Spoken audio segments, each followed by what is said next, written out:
Hello everybody, welcome back for another video. Hope you're all doing well and that you're all having a great day. To start things off, Ethereum has successfully completed the Istanbul hard fork. Hitting at block number 9,069,000, the system-wide upgrade is the network's third in 2019, following February's St. Petersburg and Constantinople hard forks. The month-long process accumulated at around 25 minutes past midnight on Sunday. Another iteration of Ethereum's 1.x. Istanbul is the network's 8th hard fork. Overall, with the code changes being approved in June of 2019, ETH2, the network's major implementation of proof of stake, is expected in 2021. I think that's the full switchover. I think we're supposed to have a proof of work, proof of stake hybrid for about a year. And I think at some point in 2021, they do the full switchover. Being non-contentious, all Ethereum clients which host and independently upgrade the Ethereum protocol themselves have agreed to the new software.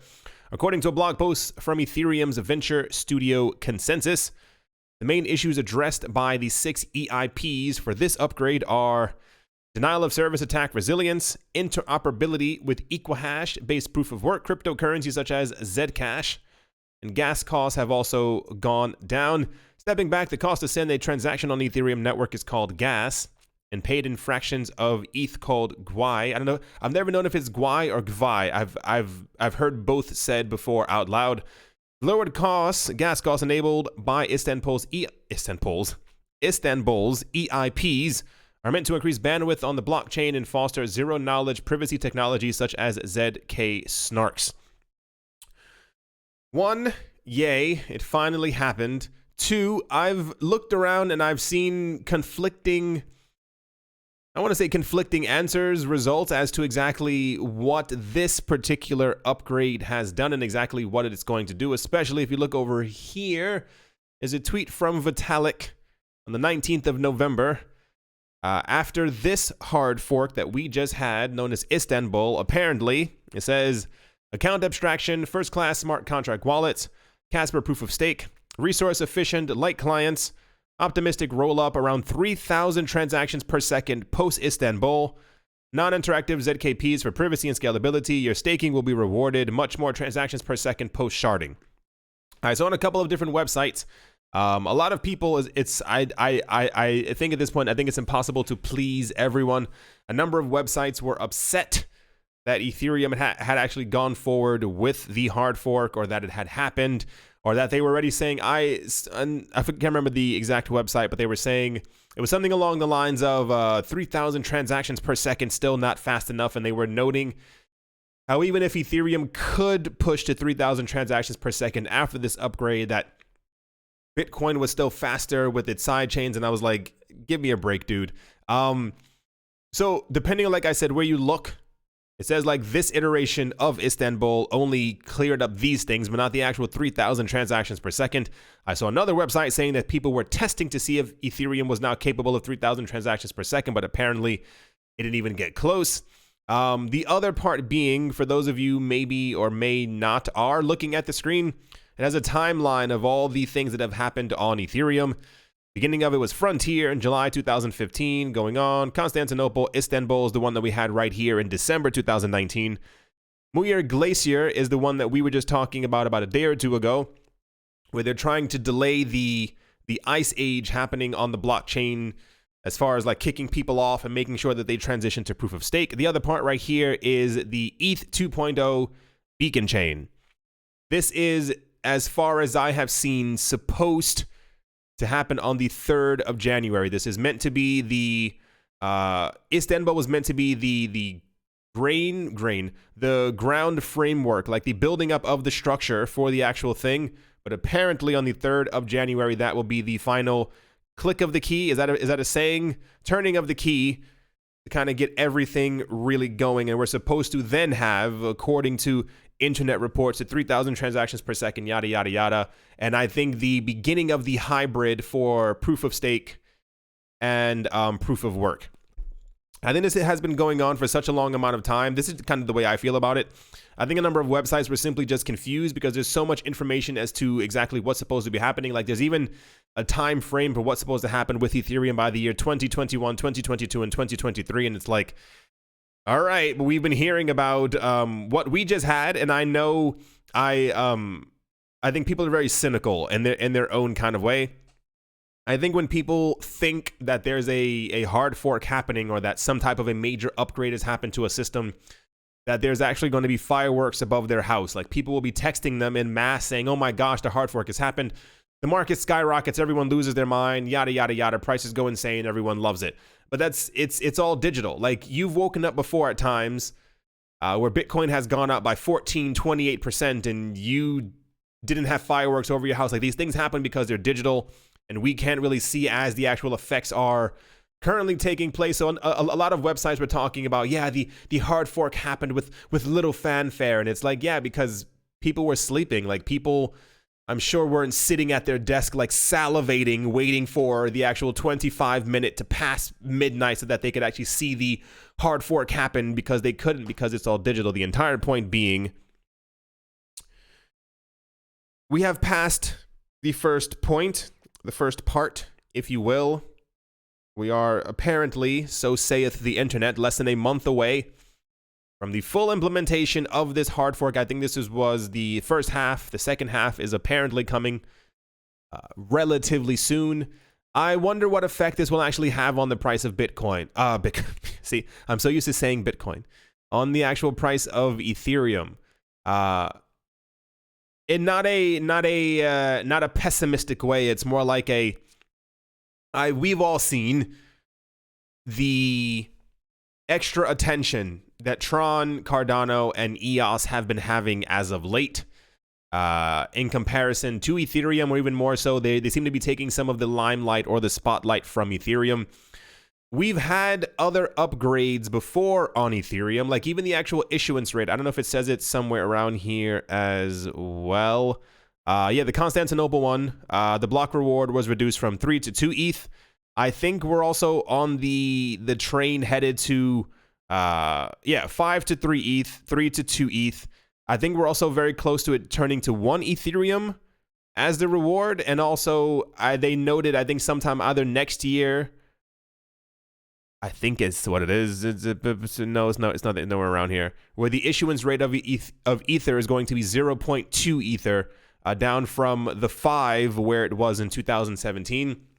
Even news like this doesn't really, or hasn't, affected the price. One would have also assumed that a movement from less than half of the actual reward of Ether being produced would have had some type of a major influence. And I wonder if people fully understand and that's not to be condescending. It's more like I think people, and you know what's really interesting? There was a podcast about a day or two ago with Andreas Antonopoulos. I want to say it was on What Bitcoin Did. I can't say that for 100%. It's one of the podcasts that I normally listen to. I know there was one with that, and there was also one with a guy named Willy Woo. And they were discussing the actual idea that people have. It's the same exact thing with the hard forks. People assume that when these events happen, that everyone's like, oh my gosh, and everyone loses their minds, and people are screaming out in the streets like, Ethereum!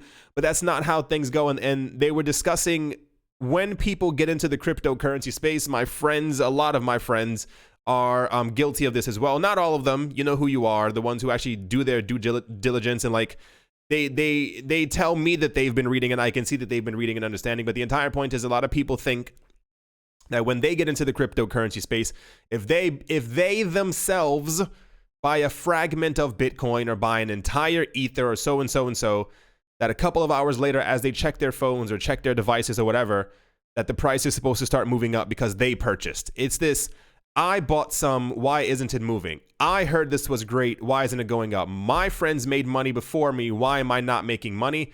And the entire price metrics becomes a major thing for a lot of people, as opposed to actually understanding what the space actually is. I'm not expecting any more at this point.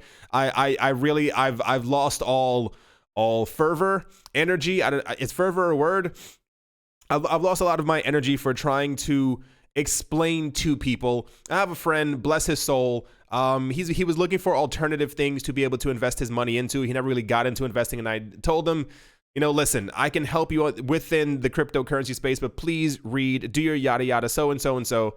And the price went down a tiny bit, or not even a tiny bit, to where it is right now.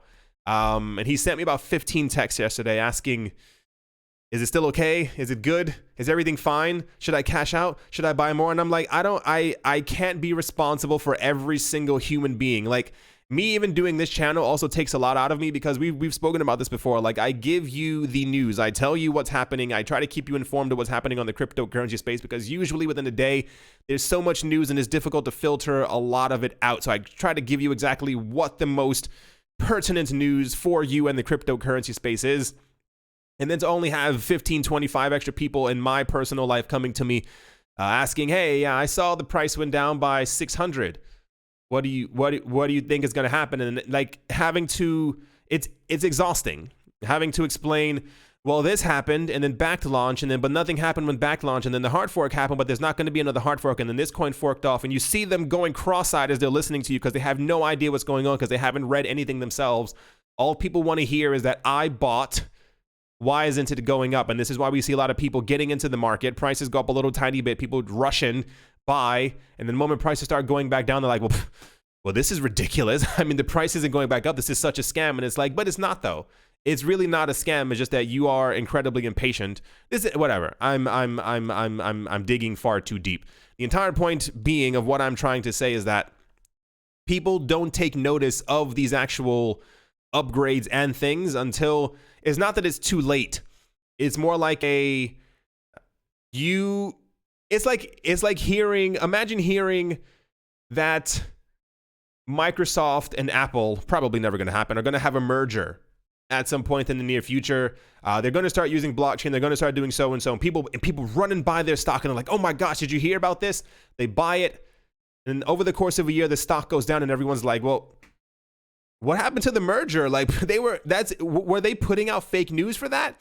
Not realizing that if you read between the lines, the merger would take place over the course of 2 years, buying up each other's stock, buying up places to be able to actually make these machines and do this so and so and so. And the entire merger would happen over the course of 4 years and then happen in 2023 and then yada, yada, yada. And then 2023, the stock goes up, skyrockets. And everyone's like, why did that happen? I had that stock before. Why couldn't that stock happen when I so and so? Like the transition from Ethereum, from needing thousands of machines in a warehouse to being able to essentially just use your computer, but just simply buying up Ethereum and you have the same power as other people, is super significant, especially when it comes to the discussion of energy consumption and yada, yada, yada. Even the allowance of private transactions on the Ethereum blockchain, like these things completely, because people don't care. People don't think further than I need my money right now. I want my new house. They completely miss the entire idea that in the future, you may have complete control over your money. You may be able to completely transact in this network as opposed to having to use the US dollar or having to use the euro. Like you may simply be able to send money to you, your friends, your family, to organizations around the world who are helping to build wells and schools around the world without anyone having to know, because you have these private transactions. But in the moment, no one sees the significance of it. People only hear there's an upgrade coming. The upgrade's here. The price has to move. This is why I mention sometimes, I'm like, don't get too excited when we do have a hard fork or an upgrade or a soft fork or any type of upgrade on these systems, because I think the real people who end up paying attention are the people who've been in it for a long time, the people who understand it, and the people who usually have the most and or not have the most money. They understand I promise you, when you want to talk about a world where, I guess we can talk about it, the world where the rich remain rich, it's not so much, it's a lot of factors. The main point being, a couple of years ago, I read an article as to why this major company thought that Bitcoin was going to succeed. If we just focus on Bitcoin for a second. And they said it's the idea that while the transactions aren't entirely private or yada, yada, yada, people can trace you. If you know what you're doing, you're good. And they said, imagine a world where eventually Bitcoin had some type of layers where transactions were obfuscated. You couldn't essentially see where all these things were flowing through it. And you were able to live in a world as a very rich person where you did no longer have to worry about buying art, buying diamonds, buying jewelry, buying this, buying so-and-so, to be able to stash your wealth. Imagine being able to have $100 billion of your wealth in a number, in a code that fits on a hard drive, that fits on a USB so-and-so, blah, blah, blah, blah, blah. And you can travel the world with that. No one stops you at an airport. No one stops you anywhere else to say, I see your plane is full of gold. I see you have this. I recently saw you were in Sotheby's and you bought a painting for 100 million. Can you tell us where it's going? They understand the power behind being able to hide your wealth, stash your wealth somewhere else, have no one else do it, and also a world where you could potentially one day have private transactions on these blockchains. You're essentially untouchable, if that kind of makes any sense. We will, of course, always see, I mean, we have no choice in the future to see exactly how this shapes the world, how these upgrades and or updates end up shaping these blockchains. The news that we had before from, this is what they say, from EOS, Tron, and I guess if you want to squeeze in Cardano in there as well, as far as the current and or future transactions per second, I believe it was a race between Tron and EOS, who said that they were able to do anywhere from 2,000 to 10,000 transactions per second, with Tron saying the 10,000, but I think the max they got it up to was around 2,000 or 3,000 during tests. That is this. They've only gained so much attention because Ethereum is slow. What happens when Ethereum is on parity with them? Even if Ethereum only did 1,500 transactions per second, that's still better than the, 10 to 15 that's currently available. What happens when you have the Enterprise Ethereum Alliance, the hundreds of companies who we're talking about who are already using the Ethereum blockchain? They now have a 400 times capacity from what they did before. Anyway, the first iteration of it has happened. We are very close to the second iteration. I'm still trying not to hold my breath, and I'm not holding it for a price increase. It's more like I just want this update to happen. This has been a very, very long, arduous road waiting for this transition. A lot of people who don't like Ether, they're people who don't like a lot of stuff, who keep saying that these things can't happen, and then they end up happening, and then they say, well, it happened because of centralization, yada, yada, yada. I will breathe a huge sigh of relief when we finally, not the Muir Glacier, during the 3rd of January, when we finally have this iteration there, when we get final approval, or what's the word? Confirmation from testers around the world that Ethereum can indeed do 3,000 transactions per second. That is remember when I always say it's the do or die time? And I mentioned that before. I have a very interesting video coming up in the next couple of weeks. It's definitely a situation of the whole do or die thing. Ethereum is very close to dying. The support behind the scenes has really wavered. And if we can really get this, they will be, Bitcoin aside, because Bitcoin is Bitcoin. Bitcoin aside, will be the first coin to actually say that they were going to do something and then deliver on it in a big way. Let's see if within the next 3.5 weeks, if this ends up taking shape and or place. And without further ado, yeah, let's move on. Next up, Japanese financial services giant SBI Holdings is considering paying shareholder dividends in the form of XRP tokens, following the same practice by its subsidiary known as Morningstar. After Morningstar started offering its shareholders dividends in XRP earlier this year, SBI CEO Yoshitaka Kitao revealed that the company is now considering to follow suit. This was reported by Cointelegraph Japan. On the 5th of December, SBI would launch the program during the fiscal year ending in March 2020, with Kitao further stating that it is opt-in. Why not? Morningstar Japan, an independent financial investment research firm, first revealed its plans to incorporate XRP dividends in August 2019. At the time, the company said that it will offer 30 XRP to its shareholders if they hold a minimum of 100 shares by the 30th of September. Cool.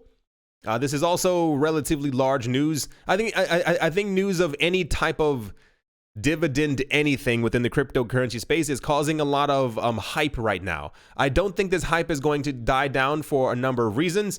The main one, without me listing, I had like 5 things pop into my head. The main reason simply being, if you have a bank account, which I'm going to assume at least 95% of the people listening to this right now do. I know some people don't care for banks. A lot of people don't care for banks. Banks don't give you proper interest rates on the amount of money that you have sitting with them. They're usually abysmal rates, and they're probably only going to get worse as many banks around the world are cutting their interest rates and or now offering negative interest rates when it comes to bank accounts, which is otherworldly. The point being, we're seeing the word dividend pop up a lot, and also like staking passive income is also going to be a very real thing. Dividends, I mean, I can't really put that into like a basket. It's very difficult, or it will be eventually very difficult. And I wonder how many websites are going to do it. I really do wonder. As far as the websites who are like, yeah, if you hold your Bitcoin with us, you get a 2.35784 whatever percent per year on the amount of Bitcoin that you hold with us. That would also then mean that that company themselves would have to be vastly, rapidly accumulating large amounts of Bitcoin to be able to compensate, to be able to pay people that amount of Bitcoin as well per year, month, quarter, however they're hashing out these dividends. Here's the actual article right here. As I do not speak Japanese, if you do, here it is. You can have a good look at it. As far as the SBI Morningstar Money XRP kind of thing. Then over here is the actual, for those of you not looking at the screen, it's an article from fortune.com. It says a crypto dividend Coinbase staking service offers fixed income investment. When these get off the ground very quick, I think Coinbases have kind of fluttered. They haven't floundered. I think people don't even know about these services. Really, like I think people hear about them and just simply don't join them. Not financial advice. It's not me telling you to go join one. That's not me telling you to go tell your friends to go join one as well. But I think when people really understand the money that's to be made, and it's always a shame how long that it takes as well. It's very odd. Like I myself, I mentioned this 1,001 times before. I don't care for Tezos, but there's definitely an allure when you realize that you can make, what is the staking thing? I think what was you got, like 5 or 7% compared to 0.1% for your bank account. It's a very weird thing that, and you also, I think you also don't see the full benefits of this until about a good 10 years later, as far as like people also being like, oh my gosh, I heard that was amazing. Quick story time. There was something that I heard. It was a very interesting story. There was a guy, it was something that popped up on my it was like a YouTube recommended type things. It was this aged guy. He was quite up there in age. He was around, no, he wasn't quite up there. He was like 65, maybe 70, somewhere around it. I saw this years ago. And I think he still worked in a car park, like a car garage type thing, like helping people park their cars, telling them where to go and stuff like that. And the main story of it was that he was a millionaire. And they were asking him how he became a millionaire. And I think it had to do with him. He was just like buying stocks that had dividends years and years ago. He said he used to, I think, help this guy park his car. And he asked the guy one day, he said, what do you do for a job? He said, I'm a banker. I'm a so-and-so. And so he said, can you give me any good tips? And he said over the course of the years, the guy would just simply tell him, like, learn what a dividend is, learn what this and so is, and just invest in this stock. And he says, as the years had gone on, I think the guy was a multi-millionaire at this point. But he still loved his job. He loved talking to people. He loved helping people park. It was just his passion. We all have one, and that was his. But it was just really weird that when he told his friends early on that he was making money from these stocks and these bonds and all the dividends and stuff like that, people would look at him and go, oh, wow, that's really cool. And they spoke to some of his friends at his age, current age at that time, and they were like, oh, yeah, I wish I had done that. I don't have a lot of money. Oh, I wish I listened to him. Oh, and it's like, so this is what I think the cryptocurrency space is going to be. I think it's going to be a heavy mixture of people who got in early, people who tried to get in as prices were going up, fell out of the market, and then eventually we won't hear major success stories until around 10 years from now. This is why Bitcoin itself is so popular in the minds of people who are trying to get into the cryptocurrency space. It's this really weird, like, wow, I wish I had bought Bitcoin 10 years ago. Wow, it's always like, I wish I had. The people always end up missing the current thing because they always go, I wish I had also done that. You understand what I'm saying? It's more like if you can afford, never put in more than you can afford to lose. If you were to be buying a candy bar, a new TV that you don't need, something else, simply maybe put that into cryptocurrencies because you never know what's going to happen. Like the last thing you want, you don't want to be one of those people who's like, oh gosh, I wish I had gotten into cryptocurrencies in 2011. Oh my gosh, did you see the price of Bitcoin in 2019? It's always this. Anyway, I'm interested in seeing how these develop as far as the staking and dividend services in 2020. Because if these are not, and I don't want to use the word legit, if these work out as they say they work out, I myself could see, I could see myself joining one of these. I don't see much of a downside, especially if you are insured. Is that one of the ways of saying it? Like imagine Ethereum transitions properly to proof of stake, proof of work hybrid. And Coinbase goes, you will get 6% on our platform for every Ether that you hold. People would go insane and start buying as much Ether as possible. But I wouldn't mind making 5% on my Ether that I still own that will still potentially rise in value.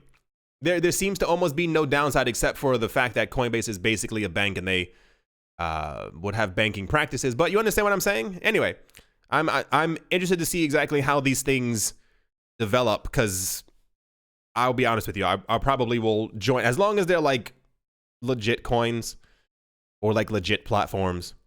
You know what I'm talking about. Next up, Japan's MUFG Bank, MUFG Bank, and Recruit Holdings are reportedly launching a digital currency as part of a new payments initiative. The Japan News, I can't say that word, said Wednesday it has learned that the two firms will initially target smartphone payments for general users before moving on to business-to-business payments. MUFG and Recruit, a human resources giant that owns recruitment site Indeed, an employee review site Glassdoor, among others, inked a deal to set up a joint venture for the project in October. MUFG is expected to own 49% of the new entity, with Recruit holding the remainder. MUFG is part of the Mitsubishi Group and is the largest financial group in Japan, according to online sources.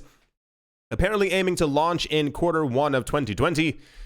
The two partners are now seeking licensing, including as a fund transfer service, in order to become a cashless payment service, the Japan News said. Here's the actual direct follow-up to it. After that news came out, the MUFG Bank Limited released a statement saying certain media outlets today published reports regarding establishment of a joint venture between MUFG Bank and Recruit Co. Limited. These reports are not based on any announcements made by MUFG Bank. It is true that we have concluded the joint venture agreement for an establishment of a new company. No other decision has been made in this regard at this time.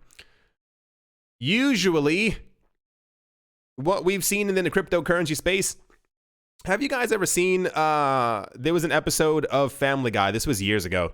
I think Meg was trying to talk to someone in like a dark alleyway backlot area, and it was someone who was giving her information, and then it ended up being Kermit the Frog. I don't know if anyone saw that episode. His arms like flail in the air and then he runs away.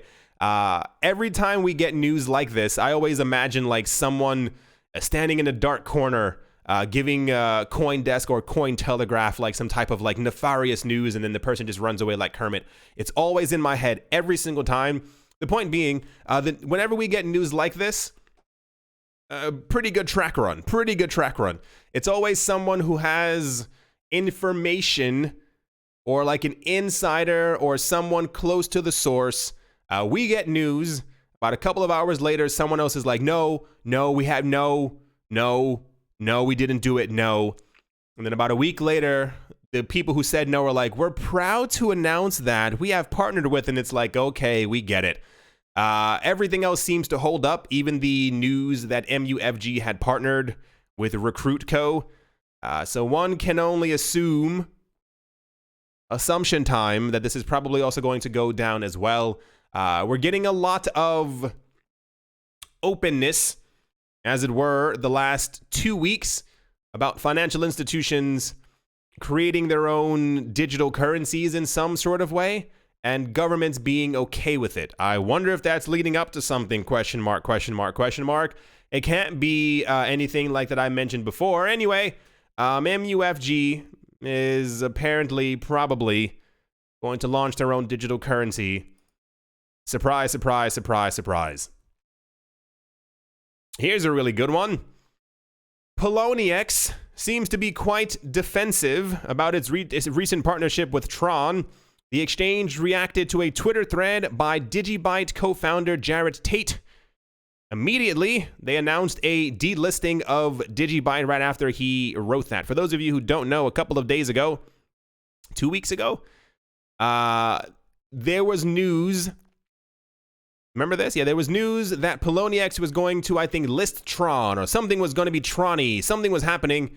And then people were like to the Tron creator, oh my gosh, is this going to happen? He's like, no, this is not a thing. This is not going to happen. A day later, people were like, well, that document says it is true.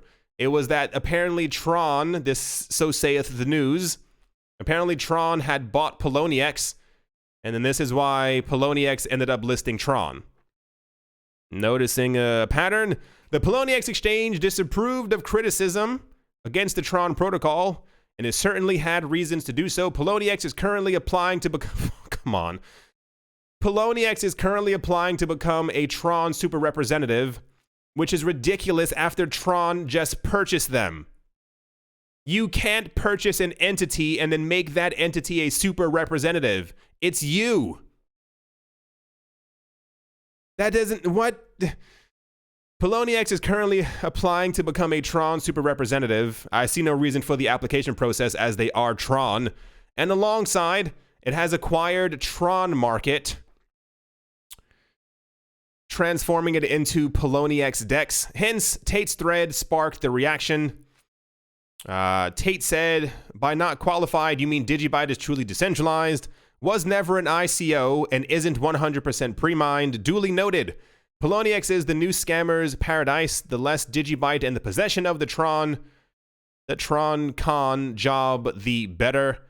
Apparently, Poloniex then said, we don't own any U.S. customers' data. All of them are preserved by Circle. By the way, after careful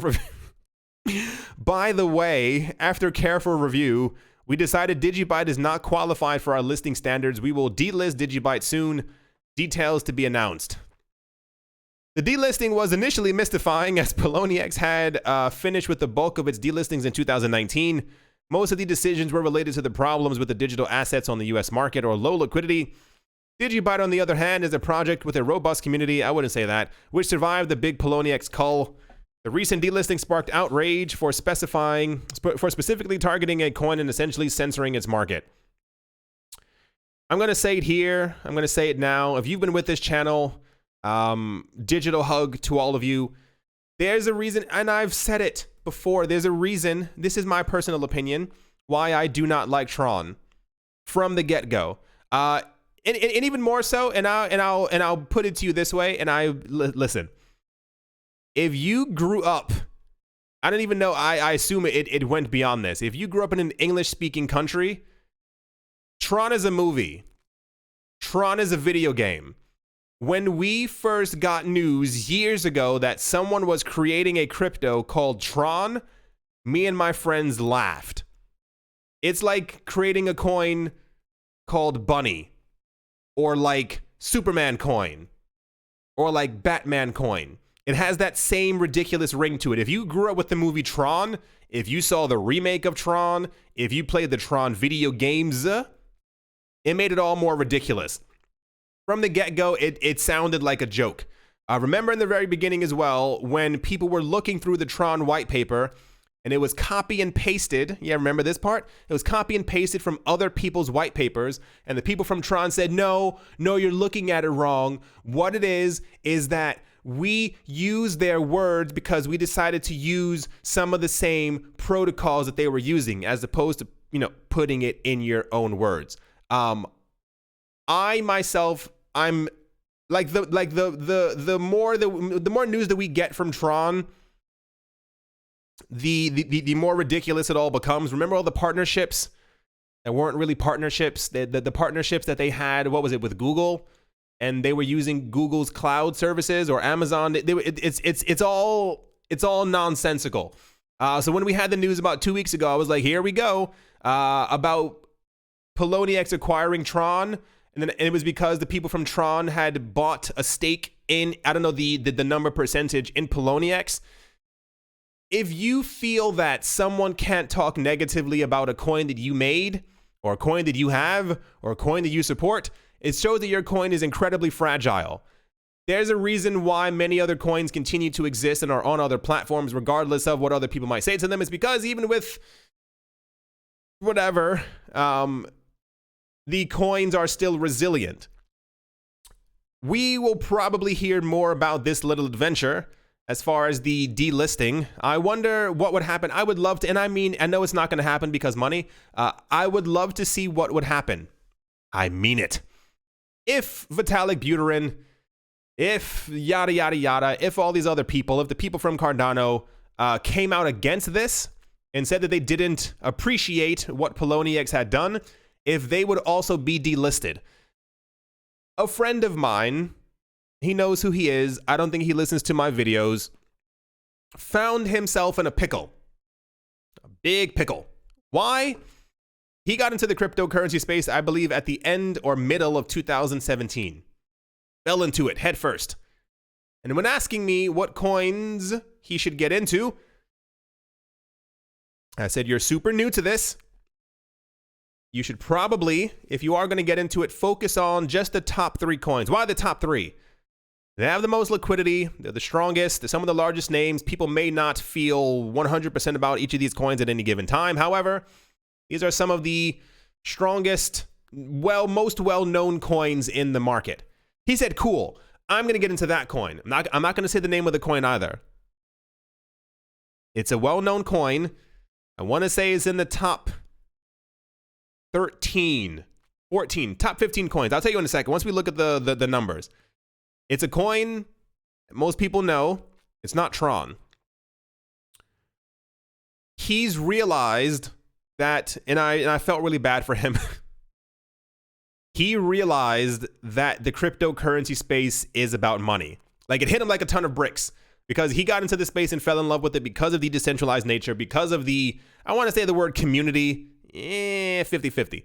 He fell into it because he felt like that his project was so hyper decentralized, and then he realized that the head members of said coin were just people who developed the coin. The people who were part of so-called coins foundation membership, yada yada yada, whatever name you want to use for their advertising agency, were the same exact people who created their coin. A lot of people don't really get that when you say the word decentralization, it almost means nothing by now. Like, it's you can be decentralized as far as like how much mining you do and this and that and so and so and so. But a lot of this, the foundations that are being formed are for money. These partnerships aren't happening to benefit you.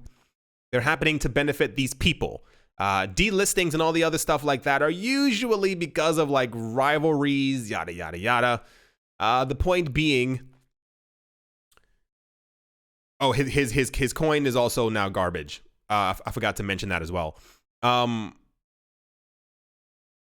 Just always keep your eyes open. Pay attention to what's happening, to which coins are being adopted. When you have to spend, I'll put it to you this way. If an entity has to spend hundreds of millions of dollars, as they have previously done so before in the past, and no one still likes their coin, and the coin's value goes down, and no one's using it, and they have to, it's, I don't know how clearer I can make this without explicitly saying it. Some coins are garbage, and they will continue to be garbage. Like, I don't even like Digibyte, but you don't just delist something. Like, that's such nonsense. Well, on that note, let us move on. We are at the point in life where I don't even know. A lot of articles. I woke up this morning, about 7 different articles. We're all talking about that Bitcoin is on its way up. Bitcoin is getting ready to move up.